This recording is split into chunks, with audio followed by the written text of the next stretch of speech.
All 7 tornadoes that touched down on March 2nd and 3rd in Middle Tennessee were spawned from the same supercell. The coronavirus has changed life as we know it across America. But how did we go from 0 cases to having more than any other country? 2020 will be the toughest year of our lives.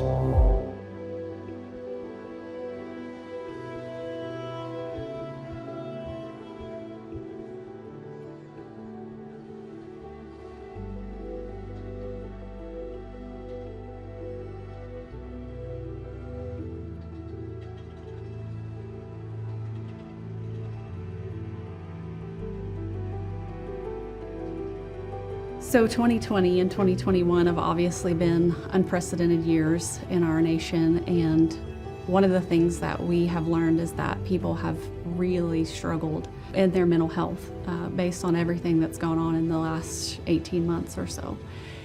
And we started to understand that more people are reaching out needing mental health services because there's a feeling that they don't really know how to deal with. It's something new. It's something that is not pleasant. And sometimes it's described as, feeling anxious or depressed, but we're finding that not everyone is clinically anxious or depressed, but rather they're feeling a feeling called languishing. Christmas in Nashville was one more confirmation of a world coming apart at the seams. I want to hold call of all central personnel ASAP. Anxiety, feelings of loneliness. Tonight we are taking a deep look at the mental toll COVID-19 is having on most of us. And languishing is simply just being stuck in an unpleasant state for a prolonged period of time.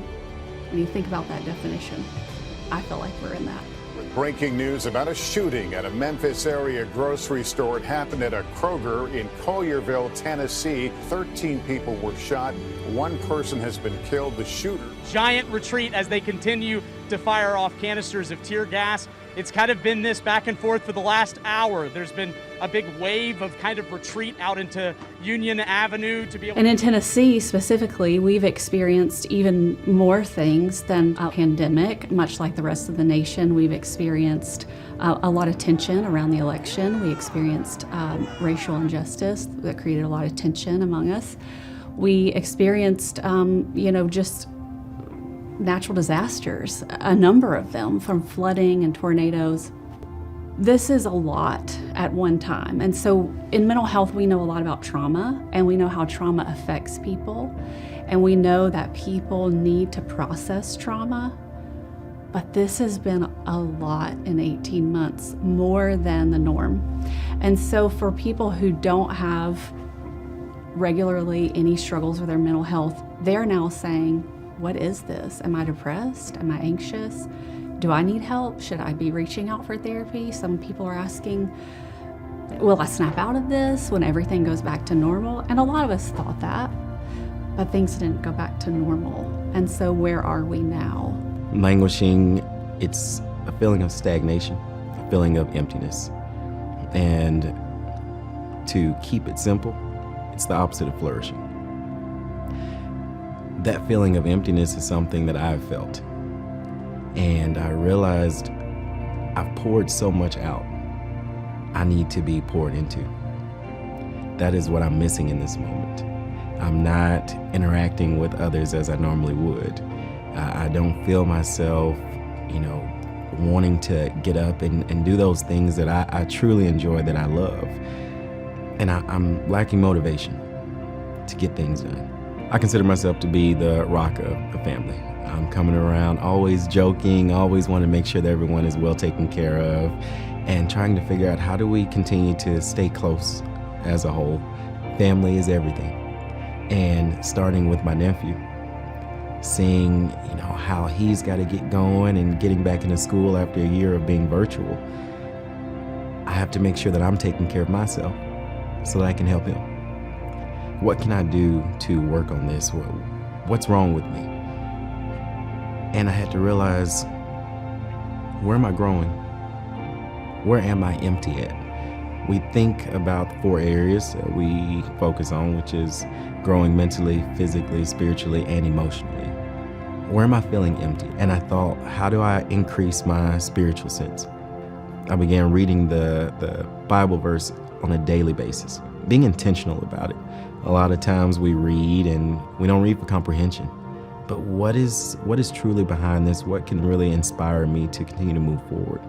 Languishing is something that I can really relate to. I'm probably in it now. Honestly, I think different people kind of have gone in and out over time, because, especially at the very beginning, it seems like, oh, well, there's kind of hope. And then some, maybe not. And then, oh, well, here's some hope. Oh, well, maybe. And it seems to go up and down. But honestly, I think that's probably what I experience as well, that I probably go in and out of languishing. I know a lot of our families have as well. And it's very, very, it can be very difficult. I think a lot of mine was a numb, kind of a going through the day, getting everything done, but just not really having the highs, not really having the lows. And I think what I learned that I had to do was proactivity. I had to take some proactive steps. Being a therapist that I would tell someone else, I had to do myself. I had to do a little bit more organization, do a little bit more proactive thoughts in things that I would do, and put it on my calendar and kind of work through that proactively. And once you kind of start, it's like the rock that kind of rolls, and once it starts going a little bit, you start getting more motivation and more motivation and more. I think that's what I found with me. So due to COVID and our pandemic, in my previous position, I was placed on remote working from home, and I felt very stuck in that place with the same four walls, doing a job that I did not love or feel a purpose for. The moment I started here, I felt like I had been here for years. So I actually found a purpose within this, because I myself struggle with mental health, and so does my child. And so I was able to help other people find a resource to help guide them through their struggles. If a person's experiencing languishing, there's several things they can do. One of the first things I want to say, exercise and great eating is not enough to address this feeling. It's just not. So we have to recognize that we as humans are in four parts. We're biological, psychological, social, and spiritual. So we need to be addressing our self-care in all those areas. So exercise and nutrition are great, but there needs to be more. And so things like practicing mindfulness or meditation are great things for addressing your spiritual needs. Obviously, if you're a person of faith, prayer and being part of your faith community is really important. When it comes to social, this is probably the hardest hit area, because when we were asked to isolate or be 6 feet apart or, be cautious, we all stopped talking to each other. I'm grateful now that things have shifted with the vaccine, and I feel like our social lives are starting to come back together, but I notice I'm hesitant to shake hands because I don't know if everyone's comfortable. Certainly not sure if anyone's hugging anymore, and that's a good Southern thing to do. So, taking care and being mindful of making sure you have those interactions, that you have that time with others. If you're an extroverted person, this is a really hard thing to go through, a really hard thing.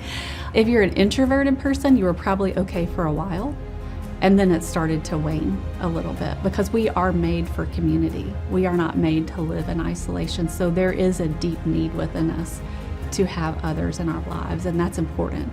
So setting that up is really important. Structures, routines, making sure you get enough sleep, these are all really obvious things we can read, but pairing them with all these other aspects of self-care and taking the time to invest in making sure that you're healthy.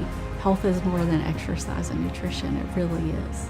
It's important for listeners to understand that mental health affects us all, be it directly or indirectly. Everyone has been faced with some sort of mental health challenge. And there's so much stigma that still lies around the word mental health. No one wants to feel labeled, and no one wants to seek that support. And then there are certain people who want that support, and there are lack of resources in their areas. We speak about the pandemic, and to a certain extent, the pandemic has helped reach individuals who struggle with lack of transportation. My COO and I started a Monday and a Friday email. We just started thinking through what are we experiencing? What do people need to hear, and how do we help keep them feeling strong and confident and cared about? People were super appreciative to be in an organization who cared about them so much, and I was appreciative to be in an organization with people who would allow us to be part of their self-care and to allow us to be part of a culture of compassion. And being able to provide that support from our end, we're able to help others understand that it's okay to not be okay and that help is available. The other thing that languishing does is make you rethink everything. So what am I doing? Do I like how my life has turned out? Am I okay with my circumstances? Should I be thinking about change? Is this feeling making me unhappy, or was I unhappy before? And so that may be how languishing feels. First of all, labeling that feeling is really important, and understanding that, okay, I have a name for this, now what?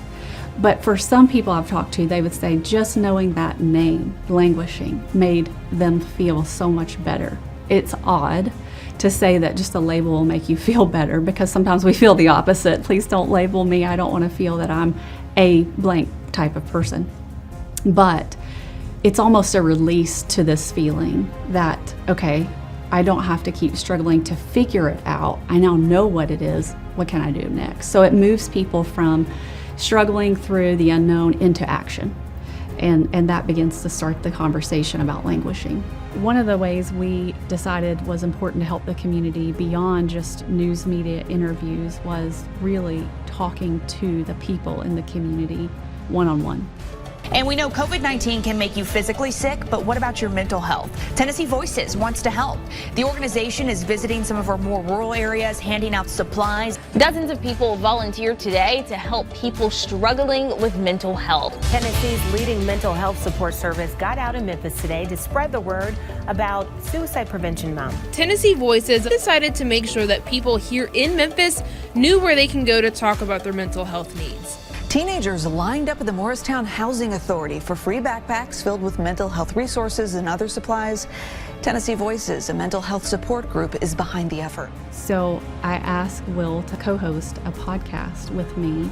I didn't know the first thing about a podcast. I listened to them, but I did know that listening to positive, inspiring stories was better for me as I addressed my own languishing. And I wanted to do that. I wanted to offer a place where people could hear from others about how they addressed, whether it was languishing or their own mental health, and moved forward successfully. So we started a podcast and we called it Can Plus Did, Candid. And we wanted to hear about people who can, believed they can, and they did move forward successfully despite whatever mental health challenges that they had. I've written this guided meditation that we'd like to offer the community that we're calling Rekindling Joy. And the purpose of that guided meditation is to help people mindfully move from languishing to flourishing and experiencing joy again. We as an organization understand that it's time to really help the community. It's time to help the community understand, label this feeling, and then understand how to help themselves. Because we also have a workforce problem in mental health, and I'm concerned about how we're going to be able to address these feelings and these issues that are being created based on the mental health challenges because of all that we faced as Tennesseans in the last 18 months. So we get an overwhelming amount of calls for our therapy services, and we need to meet their needs, but also have the staff to do that. And right now, we need more, and in order to fulfill all of our clients' needs. And so it's imperative that we increase the workforce so that we can increase the services that we need to deliver to help people move forward. The sooner we do that, the sooner we all get back to normal. Much as COVID-19 is a problem that is definitely impacting our physical health, mental health is a problem, and it's impacting us so much that it's being called the second pandemic. So we're here to make sure that those services are available, that there are options for people, that there's access to mental health services for anyone, anywhere. A lot of people have lost jobs this year and have lost insurance. So we just continue to find more and more people who are on hardship and need the support of a scholarship to get the help that they need. So funding that is easy. It's $50 to have a therapy session. That $50 gift gets one session, and that's one more person who's getting the help they need and getting the services they need to move on through their life successfully in the way that they want to. We need your help. We know that $50 could help one individual that is struggling with mental health concerns, and we need your support. Mental health doesn't just affect us one time. It is a walk that we take with individuals. Being able to have your support will truly help them understand that hope is possible. Because during this time, we're realizing that many people are losing hope or don't even believe it exists anymore. And your donation can help someone understand that hope is possible.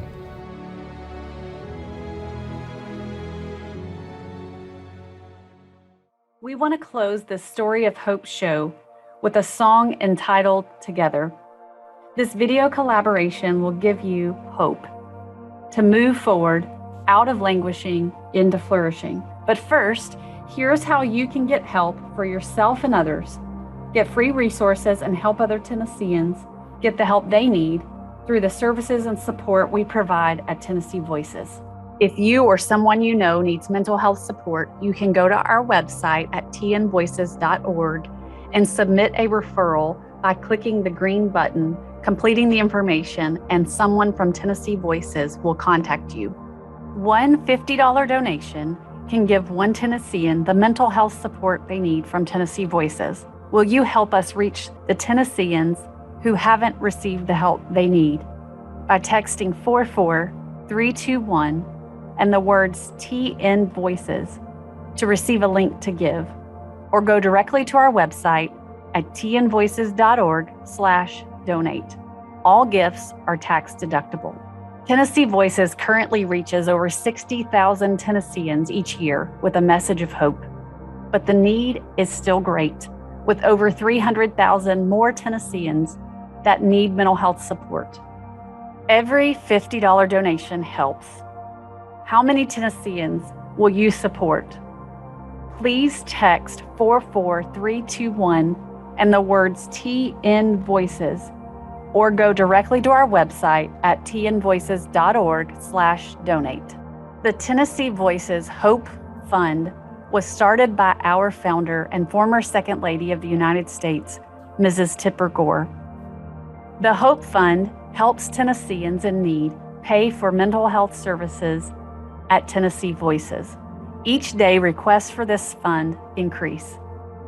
We want to offer you some free resources to help you move from languishing to flourishing.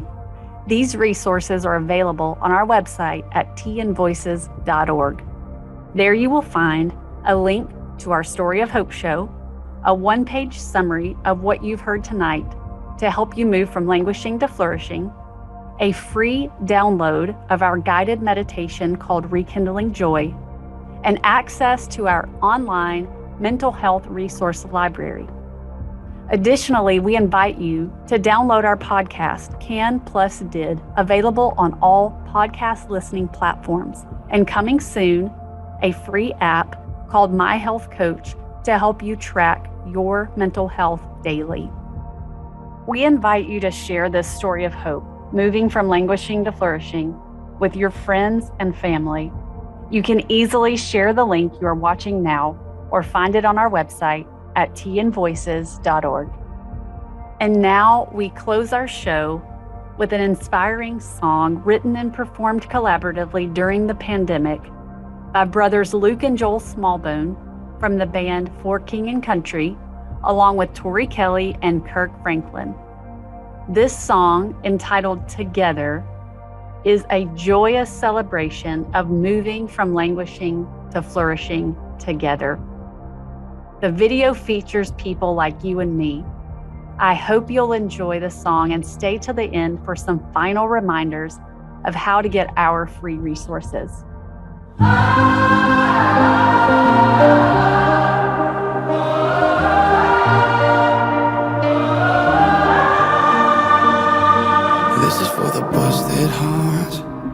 This is for the question marks.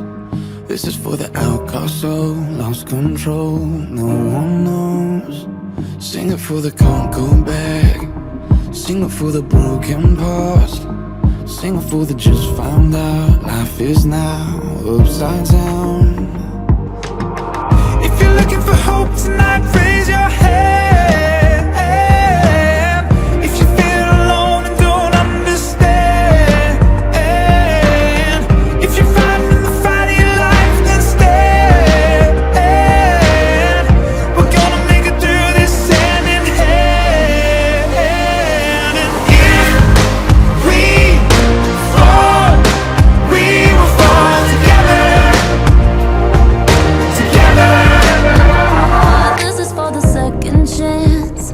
This is for the new romance. Sing it for the left in vain. Overcame, it's not too late. If you're looking for hope tonight, raise your hand. If you feel alone and don't understand, if you're fighting the fight of your life, then stand. We're gonna make it through this hand in hand. And if we fall, we will fall together. Together. When we rise, we will rise together. Together.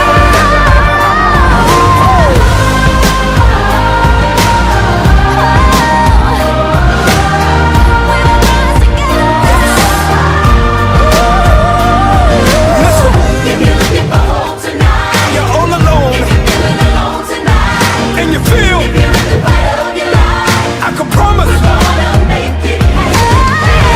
I'ma be by your side. By your side. It's in the air tonight. Can you feel it? I'ma be seeing the light. Whenever and wherever, just as long as we're together. Say, we fall, we will fall together. I got you, my brother.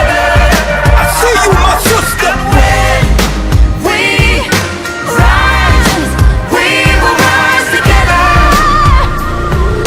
Together. We fall, we will fall together. Take my hand. Help me stand. When we rise, we will rise together. Together we are dangerous. Together with our differences. Together we are bolder, braver, stronger.